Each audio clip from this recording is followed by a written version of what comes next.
In order to make a distilled beverage or a distilled spirit, I have to start with some sort of an alcohol beverage. In other words, I'm distilling or concentrating the alcohol that's already in an alcohol beverage. So I'm going to start with a wine or I'm going to start with a beer. Once I've created that alcohol beverage, I can stick it inside of a still, and as David and Paul will explain, separate, frankly, the alcohol from the water, and make a more concentrated alcohol beverage. And wine's pretty simple to make. You are, I don't know, 10, 20,000 years ago, and you collect some grapes and you eat them. You're a good hunter-gatherer and you're eating everything that you can, but at some point you get full and there's still grapes left. So cool, you stick them in a container because, you want to eat them tomorrow. And you're not an idiot, so you put a lid on the thing, of course, because you don't want the bugs to get to them, and you kind of squish them in there, and now you've broken the grapes. And now there's grape juice that's available, and the grape juice has sugar in it, and there's yeast everywhere. I mean, they grow everywhere in the air. I got yeast in me right now. There's yeast on our skin, right? So the yeast find the sugar, and they convert the sugar to alcohol, and they also convert it to carbon dioxide gas, and they also convert it to heat. And so after I've shoved those grapes in there and then gone out hunting for, whatever, I come back about 2 days later, 3 days later, and the crushed juice has created an opportunity for yeast to start fermentation. And I come back and I look at this pot with the lid on it, and the lid's starting to go like that, right? Because the heat and the gas is expanding in there, and things kind of jumping around and bubbling. And at some point, those spirits kind of settle down. In other words, the lid stopped popping around, and whoever you were at this point, Orc picks up the pot and drinks, whatever nectar is inside this stuff, and is at least, is transported for at least a few hours. The whole idea of distillation is really simple.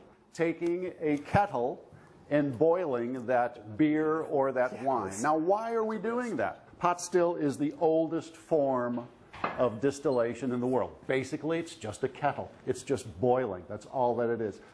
And as the beer or the wine is boiled in the kettle, then it moves along to these coils, and the coils cool the vapors, and the vapors transform back into liquid. Why were they boiling these beers and wines?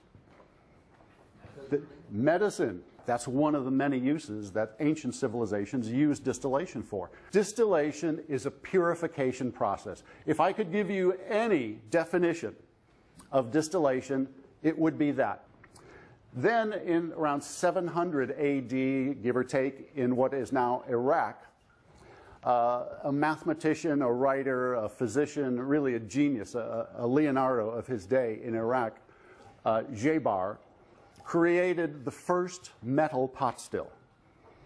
And he used copper. And he used copper for two reasons. One, copper, and if you notice, this David's still is copper. So this is a very old, this isn't Jabbar's still, I might add, but it's basically the same idea. But what Jabbar realized was two things about copper. One, it's malleable, so you could shape it. And two, copper is a fantastic conductor of heat. So the heating of the beer or the wine, whatever Jabbar was using, was much more reliable. It was much more evenly heated. And because it's metal, it was much more durable. Then in 900 AD, another gentleman from what is now Iran, from Persia, Avicenna, wrote extensively about it. And he was a physician, a mathematician. Here's the key to this. These two gentlemen in particular, Jabbar and Avicenna, both from the Middle East, really pushed the whole process of distillation forward dramatically.